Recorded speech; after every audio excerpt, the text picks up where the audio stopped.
Hi, everybody. Hey, Jack, how's it going? Doing pretty good. How are you doing, Robin? I'm doing all right. So, I want to welcome everybody to Friday Night Flock Talk. I'm getting feedback and I don't know why.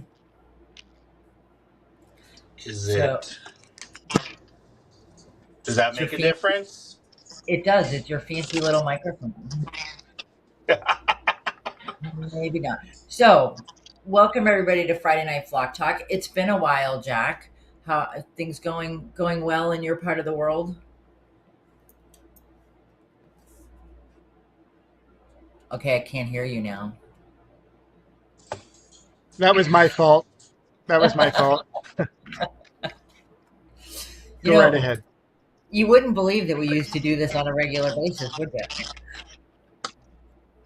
Can you hear me now? I can, but I'm still getting feedback. Oh, well, it's gone. Okay. So let's try this again. So, Jack, how are things in your neck of the woods? Apparently, I'm in a black hole of technology. But other than that, it's going great. I love how you say it's been a while, and it has been a while since we've done our last live stream.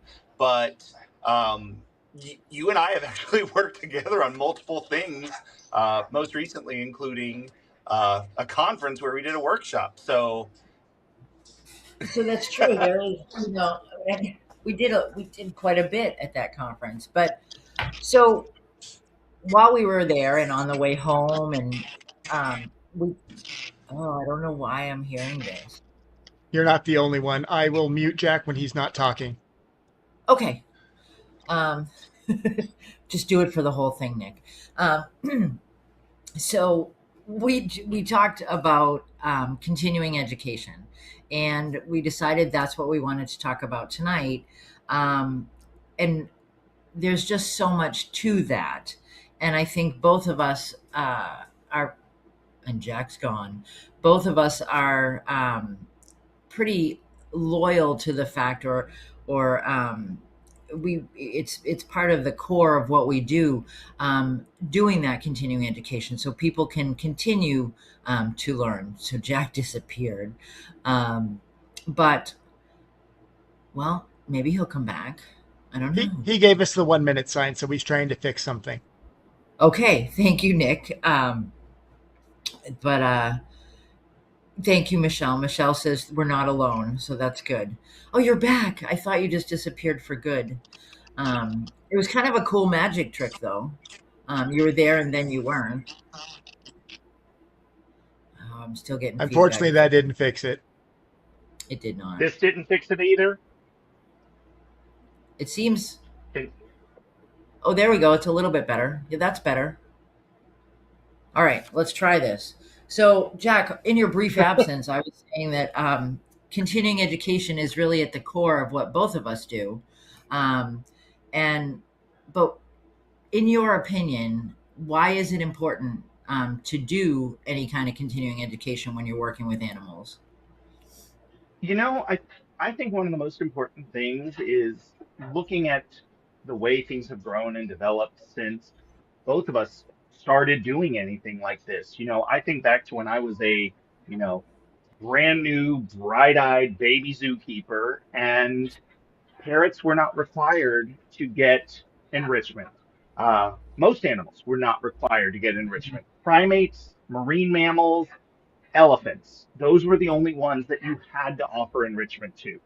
And as we've learned more about animals, we've realized they all benefit from it. And it was like a wave. You got to see, oh, well, we're going to also add like big cats to the list. And then, oh, well, parrots and corvids. And then, oh, well, wait, what about the not as smart birds? And then even recently seeing things like reptiles and Mhm. keepers realizing that offering enrichment to reptiles improves their overall behavior, their willingness to interact with their keepers, breeding possibility. So the field of animal care is drastically changing. And I think one of the best examples that I have of this, when I worked at the Houston Zoo, they had a giant wall of like all the different things that they had done for different decades. And one of the items they listed was in the 1920s, you could come and see them feed one of their large pythons using a sausage stuffer. And that was a common practice. That was an acceptable practice then. And we now know that that is absolutely insane. That was only 100 years ago. Well, and even though I know you think that I'm 100, I remember going to my grandmother's house, and she had Sleepy the Budgie, and Sleepy the Budgie lived in a round cage in the dining room where everyone smoked after dinner, and had the little box of seed that came from Woolworths, and grit paper, and maybe a plastic toy and a mirror. And that was, there was nothing wrong with the way Sleepy was being taken care of at the time. And when you talk about who gets enrichment in zoo settings, who used to, I remember going and pitching enrichment programs, and I would say, okay, so we'd go to the primate house first. That was, because back then it was primates got enriched twice a day. And then we'd maybe go to the elephant house, and if they had marine mammals, that's where we'd go. And then I'd say, well, what about the reptile house? And oh no, no, they don't need enrichment. And I remember I would kind of start to shake a little bit when I had to go to the reptile house and talk to the reptile keepers, because who I have now learned are wonderfully enlightened and just do it much more subtly than some of the other departments. But that was the standard, and it wasn't horrible. I mean, the animals were doing okay, but how far we've come since then, and I think that's one of the big things about continuing education. And I don't know about you, Jack, but when I do a conference, when I speak at a conference, or when I speak at a club, I learn stuff there because somebody in the audience says, oh, hey, I did it this way, is that okay? And I learn stuff that way. Yeah, I have often told people there is absolutely nothing wrong from learning other people's mistakes. It saves you the trouble of having to make those mistakes yourself. So, uh, if you go to a conference, when you're talking to other people, you realize even passing conversations can leave you with something that's like, oh, I want to try that for my animals, or maybe that impacts how I do this for my animals. And I do want to clarify real quick, just because, for both of us, enrichment is a very big deal. It's a lot of what we do, but it's not just enrichment. It's, the standards for cage sizing, the standards for veterinary care, the idea of training. Again, so many animals, nobody thought you could train or it was worth it to train. And like, I have written training plans for a puffer fish, which it was able to complete actually. So, there's so many cool things to learn, so many cool things to work with. And my hope would be maybe somebody hearing just that little bit of a story might be like, wait a minute, I can train the fish in my living room. Let me let me work on target training the fish in my living room. That's all it takes to have an impact on other animals. Absolutely. And it's all of that is evolving as well. It used to be the round cage for the budgie when I was a little girl. That was perfectly fine. And now you find them in antique stores because nobody uses them anymore, because we found out that wasn't a good thing. But I think it's a matter of taking all this different information, and you may not be able to have the highest technology in your care, or you may not be able to have the big expensive item that is an enrichment item, the hottest thing on the market right now. But that doesn't mean you can't still learn things and still implement new things to enhance your animal's welfare. um, so Yeah, I one of the things I love doing, I love going to the zoo and seeing the giant enclosures, seeing the enrichment they offer. Go to an animal show, see all the training they do with their animals. And you may not be there yet, but it can set a goal for you. And you don't even have to hit that standard. Maybe what you want to do with your animals is a little bit different, but it gives you an idea. It lets you know what's possible. you can't really aim for something if you don't even know it's a possibility. And we talk about continuing education, and when someone says continuing education, I think about CEUs, continuing education credits, but there are so many different ways. And continuing education for me, and I think for us both, just means collecting more information. Just, it doesn't have to be formal. It can be the conference, the workshop, a live stream, a webinar, those kind of formal training or continuing education. But there's other ways to do it too. I mean, Jack, we both have YouTube channels. You do a lot more instructional pieces on yours. Um, so how do people sift through that? So there's so much information that's available. Once upon a time it was there's books, and books still have a place, and you can definitely still learn from books. There's still books that are available, except now you're getting things like ebooks and ones that you can read on your phone. And dear sweet God, I love audiobooks because that means I can pop in my headphones, I can listen to a book while I'm using both hands to scrub parrot cages, so I'm able to learn and be productive at the same time. But there is just so much information that is available, and you're almost hard pressed to hide from it, Hmm. because there's information that can be available even on short form social media content, Instagram, TikTok, YouTube, all have their little short videos which are 3 minutes or less. You can find people that are working with things, showing you how to do. Here's how you do a quick and easy parrot toy, and that video can be less than a minute. There can be things like the YouTube channels. YouTube is actually one of the largest search engines in the world. It is where people look for ideas, not just because you get the text, because you also get to see what they're doing. You get the auditory aspect. So no matter what kind of learner you are, YouTube is going to help you out with that. And we both have YouTube channels showcasing different types of training, enrichment, general animal care. The previous live streams that we've done, discussions where we brought on specialists and talked through all kinds of topics, those are going to be there as well. I tell people, if you are cleaning your house and you need something to have onto the background that you're trying to listen to, maybe listen to one of those. If there's one that you missed, that way you can catch up on that information, listen to a specialist, and get something done at the same time.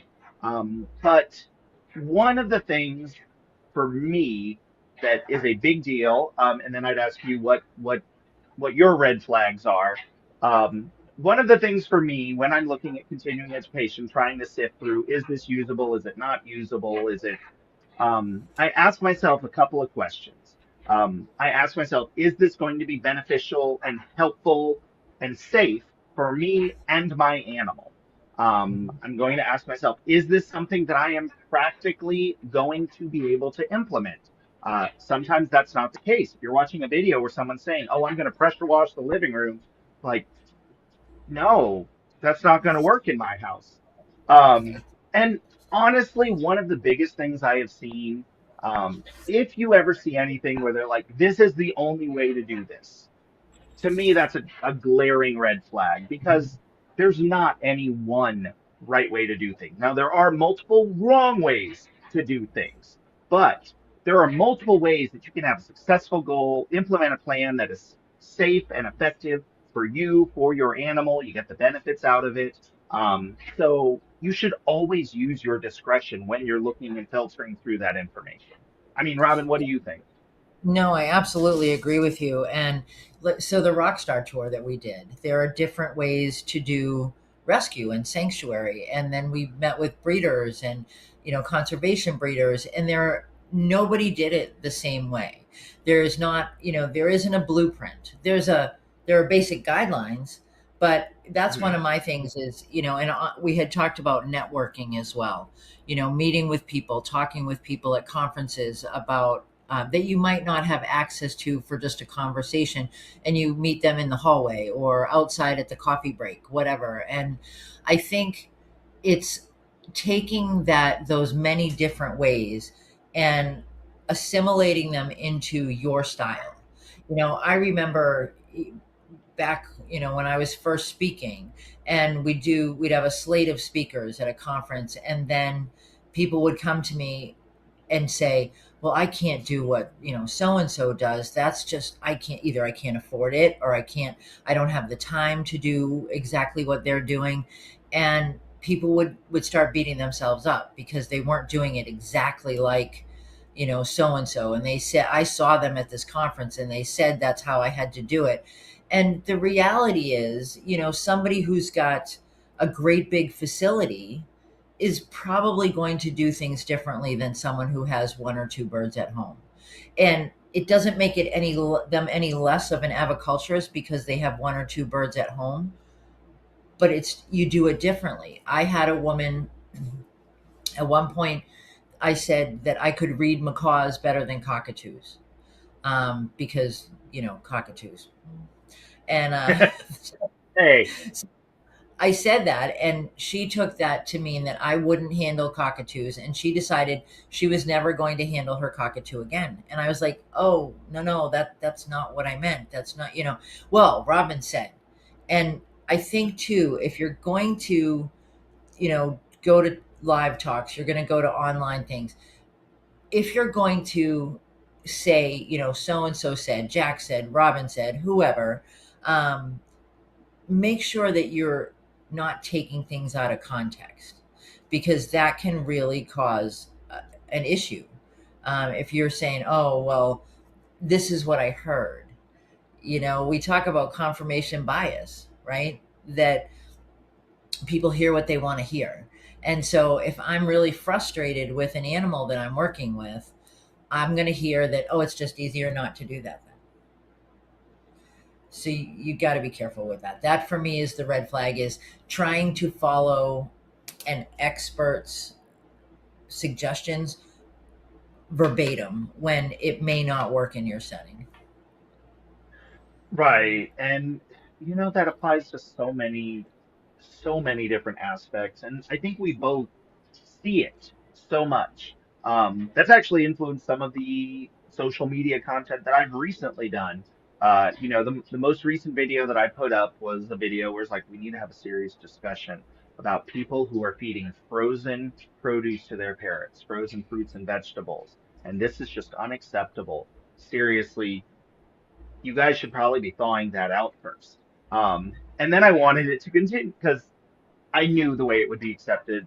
Like initially, people are going to look at it like, "Oh God, no, I'm not supposed to be feeding frozen fruits, frozen vegetables. I'm a bad pet owner." And it's like, no, there are so many reasons why that might be the best option for you. And I went over a couple of them, and it isn't even all of them. Maybe you have arthritis that means you can't chop up produce the way that it is needed. Maybe you work with a geriatric animal. Now it's not going to be the case with birds because they don't have teeth, but if you work with a geriatric mammal that has poor dentition, maybe using something like frozen produce is preferable because it's going to be a little bit more broken down. And if you have a plan that works for you, for your animal, your veterinarian is happy with this, it doesn't matter if someone else is saying, no, that's not right. You should only be feeding fresh produce. You should only be feeding this. It has to be cut to exactly this size and this width and this shape. If you don't cut that produce into little heart shapes, it means you don't love your animals. Like, no, there are so many other ways around that. That that's not true. I mean, I have cut produce into heart shapes for my animals when making like if it's Valentine's Day or birthday cakes. It looks really cute if you make animal birthday cakes with little cutouts. Oh, Jack has much more free time than the rest of us, I think. But He does not. and it's that all or nothing. And I think too, Yeah. if you're working on continuing ed, you're trying to learn more. Don't just upend your routine. Willie hears me but can't find me. Oh, hi, Willie. Sorry. Um, Spent quite a bit of time with Georgia and Willie in the last few months. So, but if you go to hear somebody or you watch a YouTube video or whatever, don't just upend everything you've been doing and toss it all out. My grandmother used to say, "Don't toss the baby out with the bathwater," And I think that's, good advice, because you can maybe add pieces of it, continue your routine, continue what you're doing. Or if you realize that this is not the way it should be done, gradually add it in, gradually change things out. Your birds aren't dying, hopefully, to this point. So, or your animals. So you want to add it in slowly, and then change what you can change. And in some cases, you have to kind of live with what you can't change. Yeah, and So that can be for any number of reasons. Again, probably the biggest ones, if it's safe for you and your animals, if it's practical, if there's cost reasons, but also just personal choice and preference can be a reason why you don't want to implement certain things. If I did a tutorial where I showed here's how we're going to make this basic parrot toy using a stainless steel skewer because it's easy to clean and wooden blocks, and you decided you didn't want to use the wooden blocks because you don't have a saw, you can't cut the wood into the blocks of the shape you like. You're instead going to use, a parrot safe paper cups. But you do want to start implementing that stainless steel skewer because, yes, it is easy to clean. You know what? You did learn something, and that session was still beneficial to you because you got something out of it. So you can pick and choose the aspects you want to take from things. And, I'll be perfectly honest. There have been sessions over the years that I have gone to that I've gone, nope, nope, that's not going to work for me. I mean, you know what I'm I, talking about, Jack. You're like, oh so no. I I have actually used this as an example that there is always something that you can learn from a session. And sometimes the thing that you learn is, you know what? I was being too hard on myself. We're doing a pretty good job with this. I'm very happy with our setup. I think it's easier for me to clean this. I think it's easier for me to implement this. I think my animals are happier with this. What I learned from that session is that I'm still doing a pretty good job. Absolutely. And sometimes continuing education is just that, it's validation, and there are some things that you go, wow, I don't know how I feel about that. So, and sometimes, in my opinion, continuing education leads to more continuing education. So you Yeah. go, you hear a speaker, you go, I'm intrigued by that. I like what he or she had to say. But I don't know if it works for me. So then you go and research a little bit more, find somebody else who's speaking about that. There were topics that came up years ago at Parrot Festival that some people were not so thrilled about. And but I will tell you, I know people took those sessions and then went and found out more information. And Yeah. there are topics that when they first came out, they were highly controversial, and now there's been more work done, and they're not as controversial. There are more people implementing those things. And I think, you know, different methods. So, okay, Jack, when you started doing training, um, it was, it had to all be positive reinforcement, I bet. Honestly, when I started doing training, that's back when we were in the idea of no, not all animals are trainable, and you don't. So and with Just a, training, the idea, yes, positive reinforcement is a wonderful thing to implement, and it helps you build a relationship with your animals. But there has never been a point where animal trainers were only using positive reinforcement training. They might have right. said that that's what they were using, and they were just hoping you missed the other points where, you put an animal in timeout. That's not positive reinforcement. You are removing yourself from that situation. So Mhm. that And I think that's one of those evolutionary things that we've seen happen. It was only use positive reinforcement, and then it was, well, maybe we're not really just using positive reinforcement, and then it was, hey, there's other things in your toolbox. There's negative punishment, there's positive punishment, there's negative reinforcement, there's positive reinforcement. Huh, different tools in my toolbox. And I think that's the key is, if you start out, and I'm going to do an analogy here, a visual, if you start out with a small toolbox and then you've only got a couple of things in there, right? And that's all you can Yeah. use. And you limit it to that small toolbox, then what happens, right? If you don't continue to, you got to buy the big tool, you got to go big or go home. Buy the big toolbox, leave parts of it empty, and then add to it so that your toolbox gets bigger and bigger over time. And I will be the first one to admit that when I first started doing enrichment, when I first started doing training, and environmental adaptations and things with zoos, it was very basic, and then it has grown over the years to be much more involved. And I think you probably have had the same experience. Yeah, it's you you do start with the tools you know how to use, but building and knowing that you're going to accept to get new tools later on is one of the coolest parts. And I know you're saying, you can start with that giant toolbox. Maybe you're okay with I'm going to start with a small toolbox and then I'm going to have to get another one later on. Or I'm going to start with this small toolbox and I'm only going to use this one for this animal, but then I have this bigger toolbox with even more tools that I use for different animals because every animal is an individual. Every animal is going to be different. I We've done multiple live streams actually about these two cockatoos right next to me.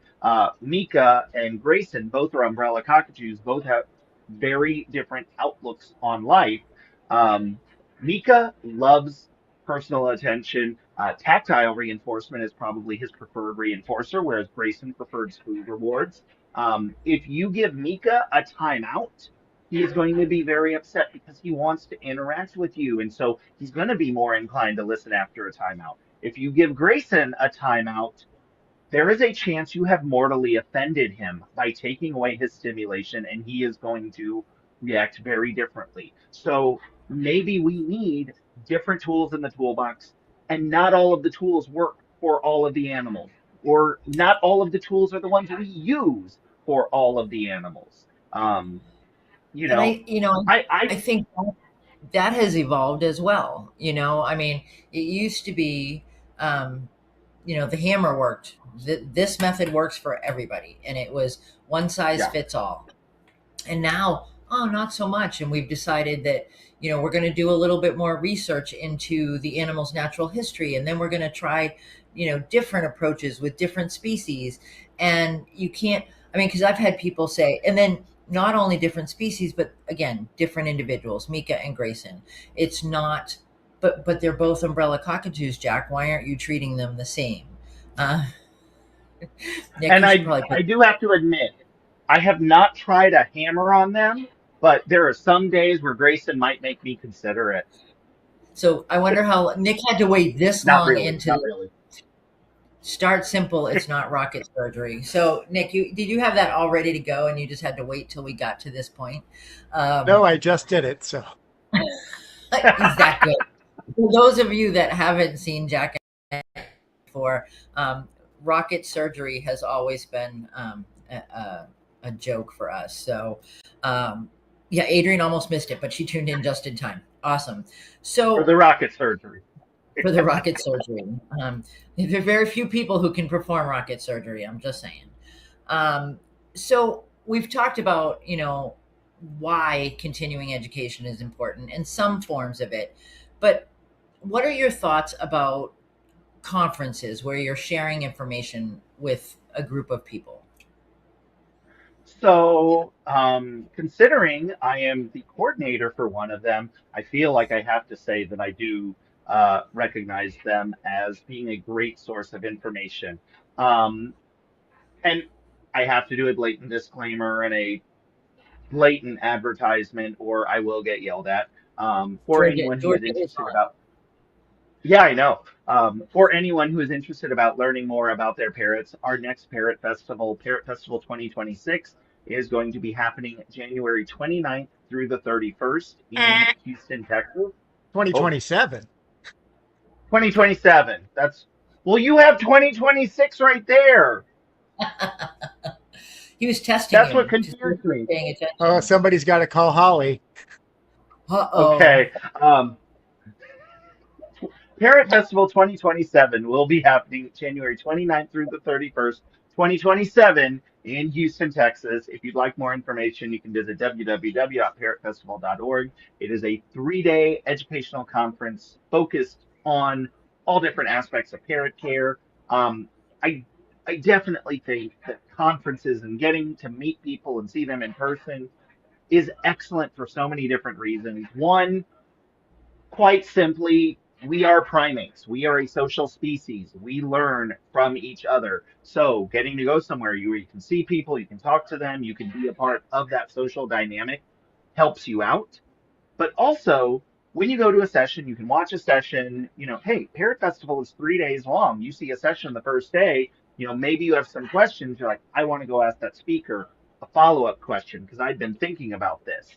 One of the things we do at Parrot Festival, and the reason we do it this way, is we have all of our speakers, and then we have a panel at the end where if you have any questions you want to ask the speakers, because sometimes it does take some time to process that information, to know what it is you're going through. But, Robin and I this year alone have done multiple presentations for multiple conferences. We have done them individual, we have done them together for different workshops.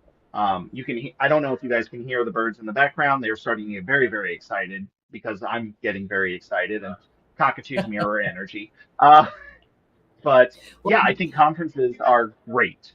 TJ said conferences and people sharing knowledge, and that's another thing that has evolved over the years. So it used to be, and I know that TJ is too young to remember these days, but nobody would share any information, right? If I had this great enrichment program, I kept it to myself. If I had a great breeding program, I kept it to myself. If I were running a sanctuary and it was running like clockwork, I didn't tell anybody else because I didn't want anybody to be able to do it as well as I did. And now people are so much more willing to share that information. We just came from the American Federation of Aviculture conference, which in St. Louis, and it was kind of a blur.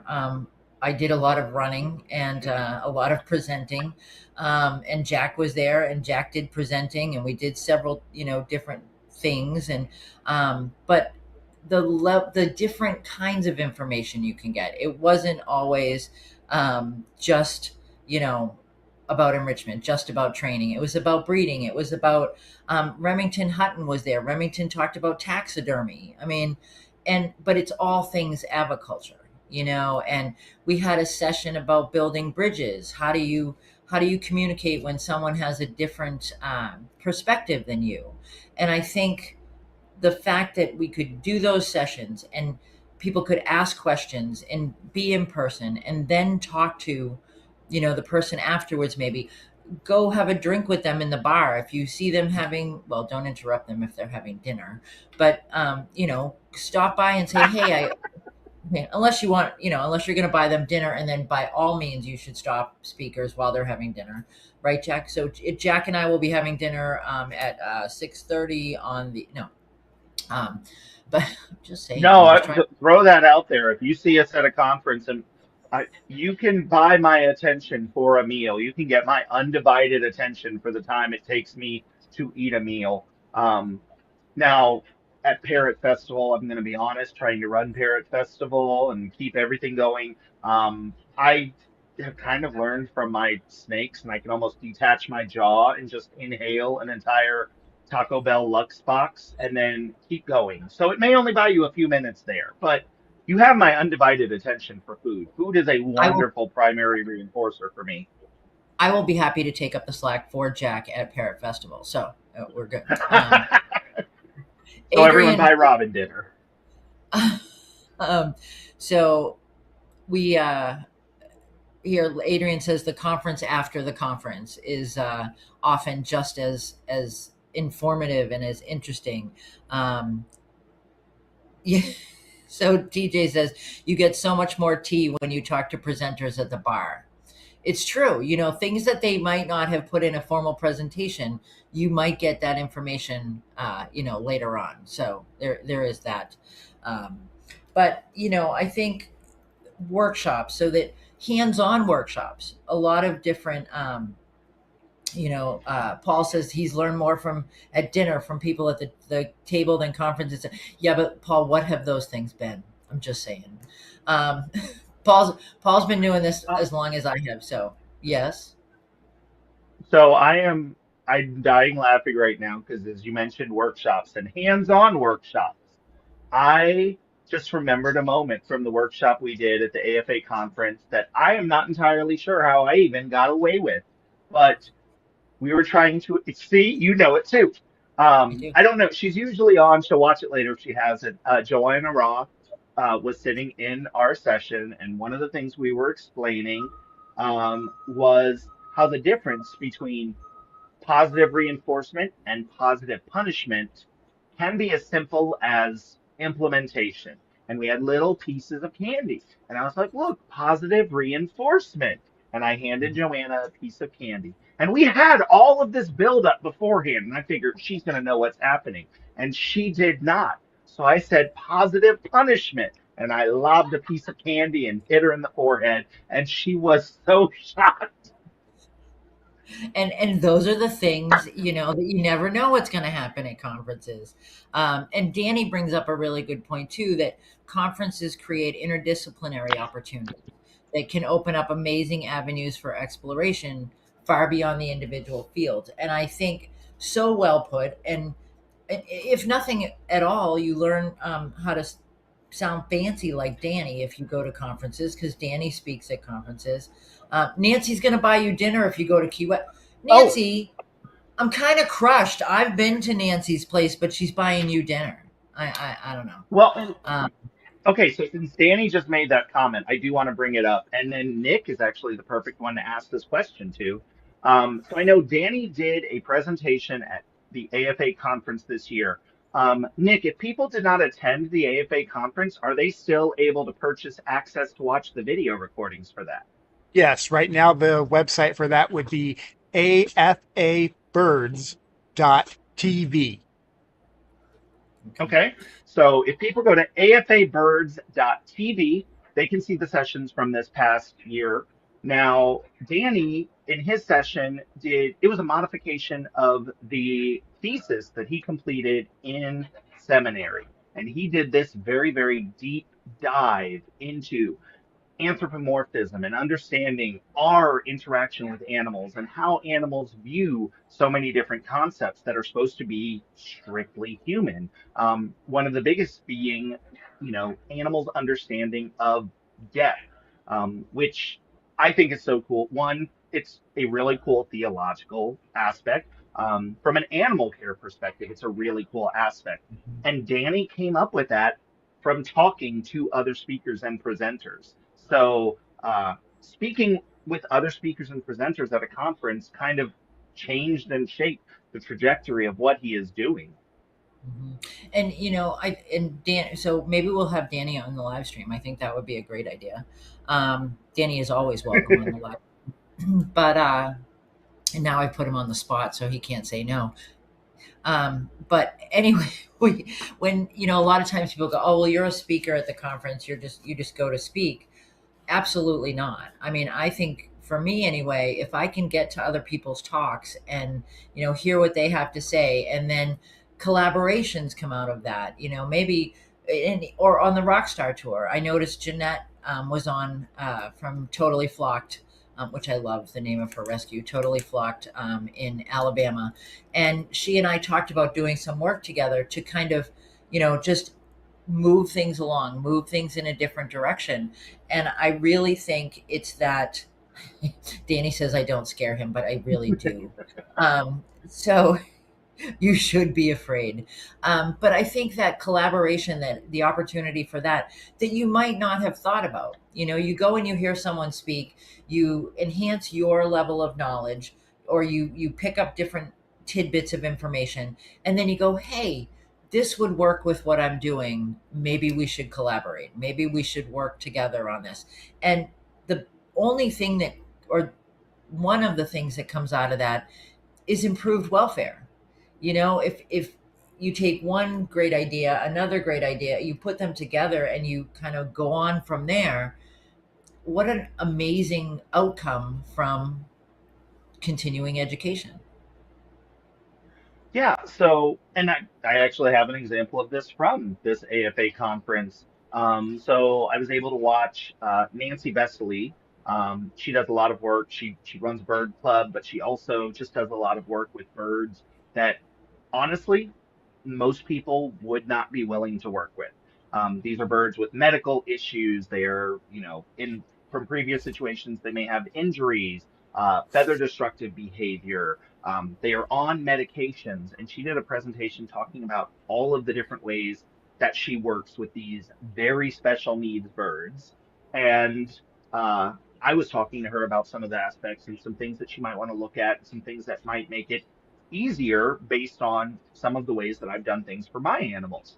And she let me know after the conference, she's like, okay, I actually updated my spreadsheet and I now included this column because I think that's going to be a lot more helpful and help me be less stressed. So, there's always something where that collaboration can help take things to the next step. Absolutely. And, I think sometimes the price of conferences can be off putting, or the expense of getting there, or the amount of time you have to be away from your animals. But there are so many there's virtual conferences. There are, like Nick just told people how they can get a hold of the AFA conference. If you can't make it, there's probably a way that you can access it online. Yes. So Parrot Festival does offer a virtual option, but that gives you that. It doesn't give you the behind the scenes, the talking to the speakers, everything else. So we do encourage people if they're able to go in person. And we actually offer a tiered structure throughout the year where if you buy your ticket earlier, you get a discount. So early bird registration for Parrot Festival is open until August 31st. Now, regular registration starts September 1st, but if you want that little bit of a discount, if you're able to sign up now, you can get that money, you can save that money, or realistically use that money in the vendor hall to buy things like parrot toys. So Nick says visit the vendor hall. Those are free. They're free to a point, Nick, because once you get in there, you're going to want to buy stuff. I'm just saying. But in theory, they're free. Danny says he's made some of the best friends and collaborators through conferences like AFA and Parrot Festival. A casual conversation sparked the beginning of his avian science communicator career. And that's so exciting. I mean, when I met Danny was not, Danny has always been a great orator, but not, not a bird speaker. And I just really, I've seen, little Danny, I've seen him come so far. And, I'm joking about it right now, but it's true. And Danny had this wonderful um, spirit and ability that a bunch of us didn't even know he had.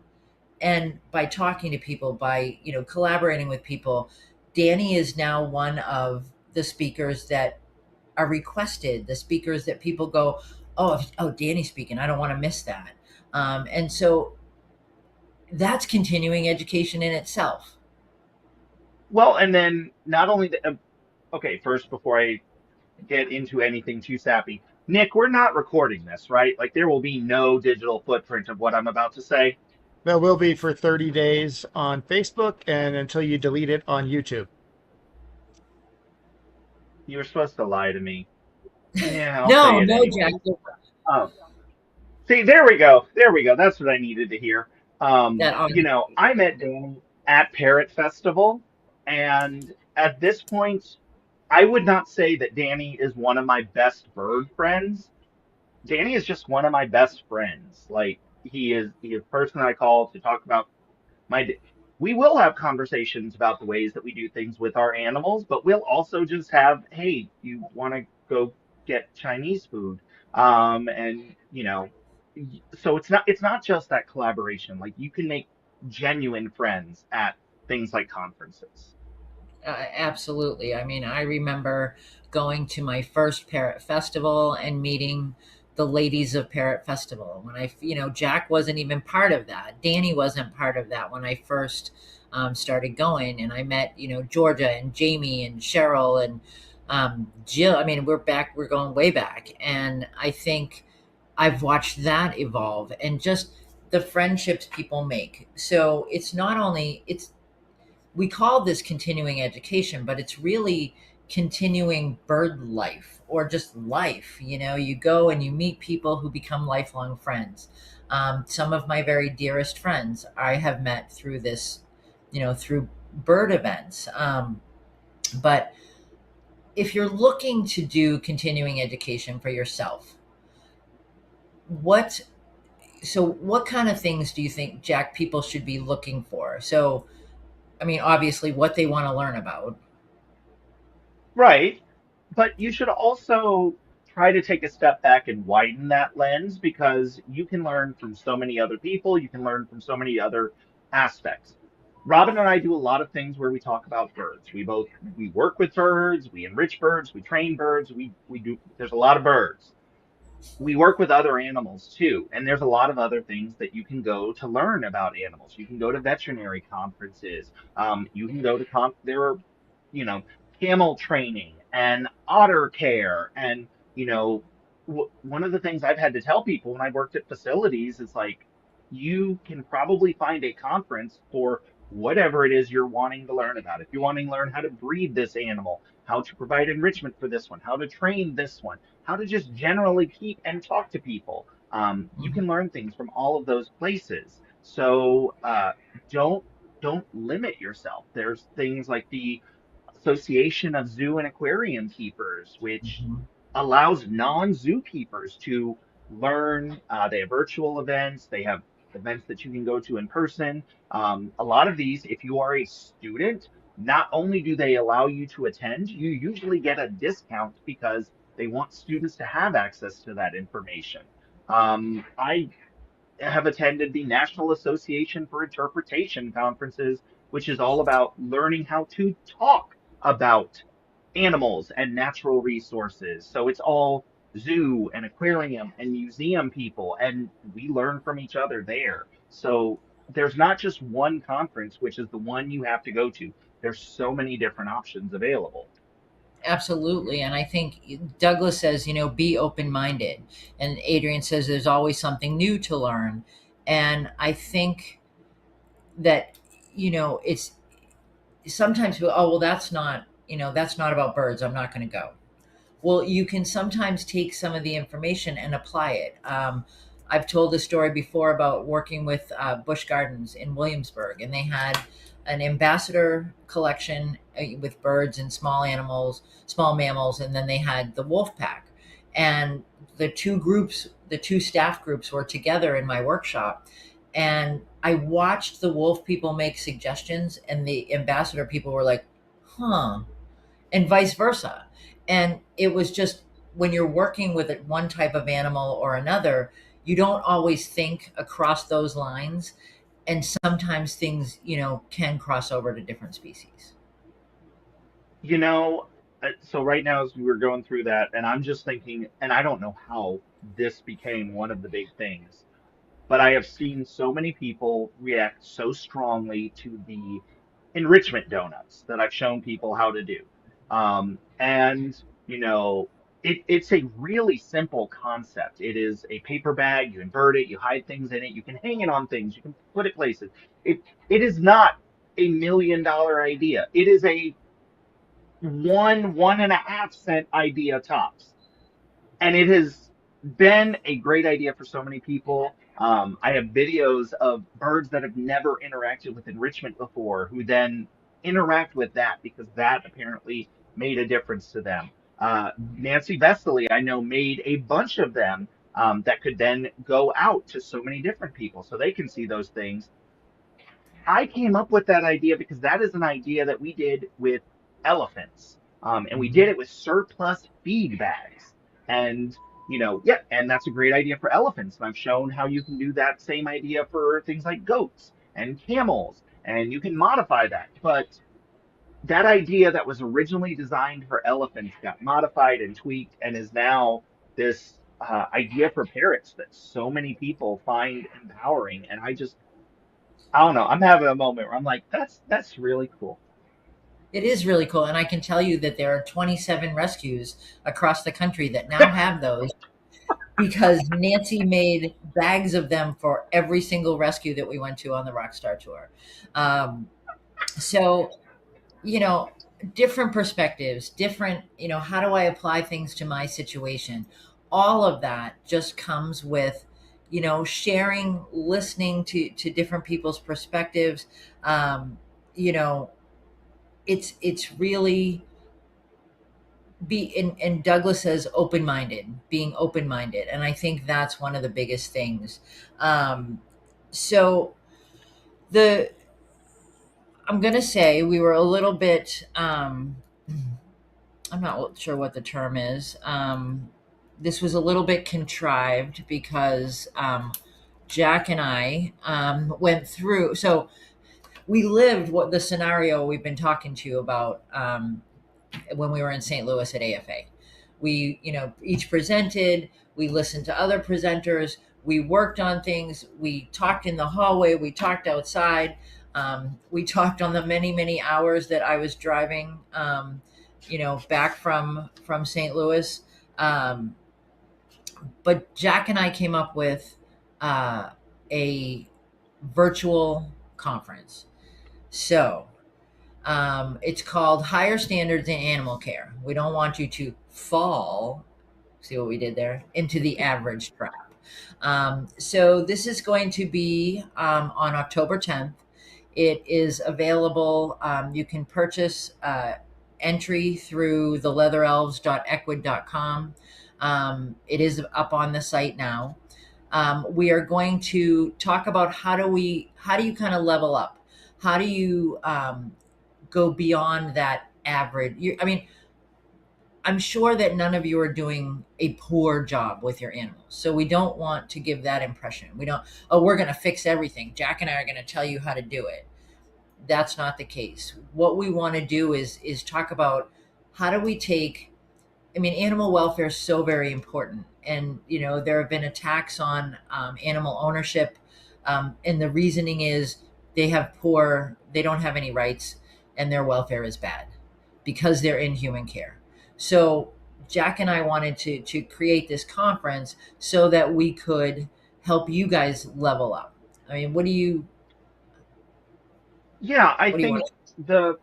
the big thing here is this is a workshop that is designed specifically to give you additional tools for your toolbox.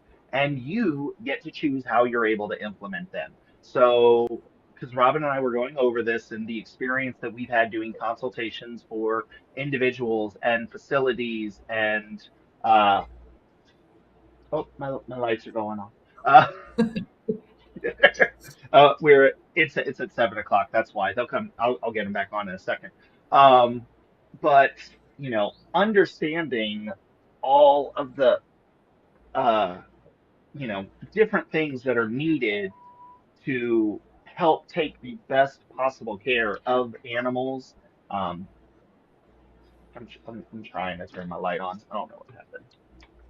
So, I think it's about so some systems that you might be able to put in place that Jack and I have experienced through the years doing consultations. Jack's gone now. Doing consultations with zoos, doing different consulting with individuals, and different animals, and the things that we've learned over the years. It will be a 4 hour. And Jack and I, it won't ever be just 4 hours. We're past 8 o'clock right now. So it'll be a 4 hour workshop. And there'll be opportunity for you guys to interject and to make comments. If you know anything, if you've ever seen Jack and I present together, it's absolutely not about, we're just going to stand here and talk to you for 4 hours. I think Jack hit the nail on the head. Oh, look what I did there about the toolbox. It's more tools for your toolbox. Look at that. It's getting late. Yeah. But that's why I had to turn my lights back on. All my timers went off. So at Georgia's house, her African Gray is saying go night night. Bandit is saying go night night. But we want to be able to help you guys have those tools. And it's not some big convoluted system that, it's going to take 5 times as long for you to implement it. um, these standards that we want to talk about with you guys is really to make life easier. Yeah, So. and it's pick and choose the aspects that are going to work for you. We're not going to tell you here is the one way to do things, but instead, here is a way to design your own training plan that works for your animal with whatever you want to train. Here is a way to implement a enrichment program that works for you, for your animal. So, we definitely want to make sure that people understand there are so many different things that they can take a look at. They can pick and choose what they want to use. But as we were going over things and listening to what some people had to say, one of the things that upsets me is when people think they aren't capable of doing these things. That I can't train that animal. I'm not an animal trainer, and uh, you know, one of the things I ended with, I did math at the end of my session for the AFA conference this year, and I'm like, you know what? If you don't consider yourself an animal trainer, if you don't think you have ever really done a planned out animal training session, do one tomorrow. And if you do that, you have done more than an infinite amount of what you had completed previously. Because infinity times zero is still zero, and you've done more than that because you've now done one. And if you do another one the next day, you've now doubled that amount that is more than infinity. So that's all it takes. That's where you start and you learn and you develop and you build these skills. And you're not going to do everything right, but you keep viewing yourself, you keep learning, you keep trying to get more information. And in the end, it's ultimately about you're putting in the effort to do the best you can for your animals. Absolutely. And I think so. The conference, we're going to talk about training plans and enrichment plans and husbandry plans and care plans. And it's a lot of plans, but those plans will make life easier. And, Zeb brings it up right there. You train them or they train you. It's so true. And so we've got a lot of training to do. And Douglas says it's only a few minutes a day.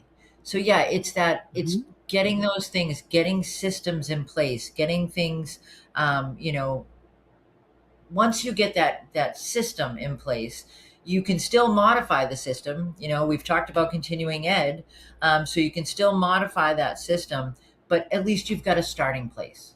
You've got something that you're comfortable with, and I think that's really important too. That whatever continuing education path you choose, you're comfortable with it.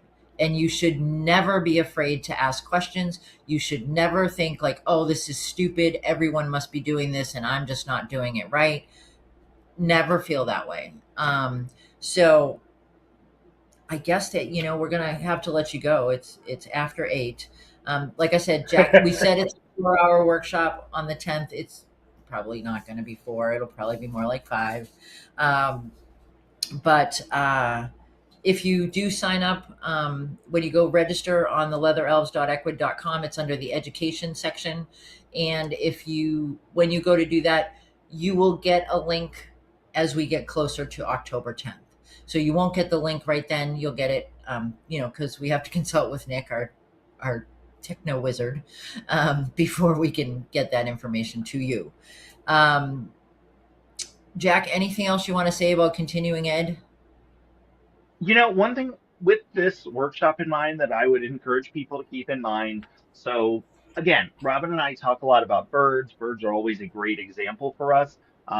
One of the big things for this conference is it is not bird specific. It is these aspects can be used for mammals, for reptiles, for aquatic animals. And if you know anybody who you think could benefit from that, we definitely encourage you to try to share this information with them because they may be interested, but because they're maybe not a bird person, they may not naturally see this information. But again, this is one of the ways that you can help with the networking. If you're viewing this and you know somebody who could benefit, you can be a part of helping them see this other aspect. Because again, there are still so many keepers who don't seem to even know that training and enrichment is possible for those animals. And here are Mhm. standards and processes that you can use for your animals. So that's all I would say is, if you guys know anyone who you think could benefit from it, help them out by sharing the information with them. And definitely, call your friends in with other types of pets, other types of animals in their collection, and we can work through, whatever those challenges may be that people are facing. And there will be plenty of time for interaction. If you've ever done a longer workshop with Jack and I, you know that you are more than welcome to participate. In fact, we encourage it. So thanks, Jack. And the other thing is, Jack and I are going to be doing, hopefully once a month, we're going to be doing the flock talk together. We kind of figured out that we do really enjoy working together. We get in a lot of trouble that way, but we do. So we hope that you guys like seeing us working together too. Um, this is coming up September 19th, the Northeastern Avian Summit. That will be in Ludlow, Massachusetts. We're going to be talking about behavior modification and enrichment and straight talk about bird ownership. We'll have vendors. We're also doing a bird show and exposition there. So if anybody shows their birds, they will be judged. And that's being put on by the Massachusetts Cage Bird Association. The event itself is being hosted by the American Federation of Aviculture. So come see us on September 19th in Ludlow, Mass. And then we've got some more stuff coming up down the road that we will let you know. Yeah, Michelle says I get into trouble no matter what I do. It's true. And then it gets amplified back. And next week, I will have Carrie Ellen and Georgia on. We're going to recap our journey / adventure across the country, visiting rescues and breeders and facilities with big collections. So there's a lot of adventure that you guys are going to need to hear about next week. So that will be on Flock Talk next Friday night. So Jack, thank you. And if you guys have questions, you can reach out to Jack or I, and we will keep things going. And Paul, tell your customers that Paul's got a really cool store in upstate New York, in the Rochester area, called Birds Unlimited. And Paul is also a board member of the American Federation of Aviculture. He's a state coordinator. So yeah, Paul, send your folks to the conference. So everybody take care, and we will see you next week. Thanks, Jack.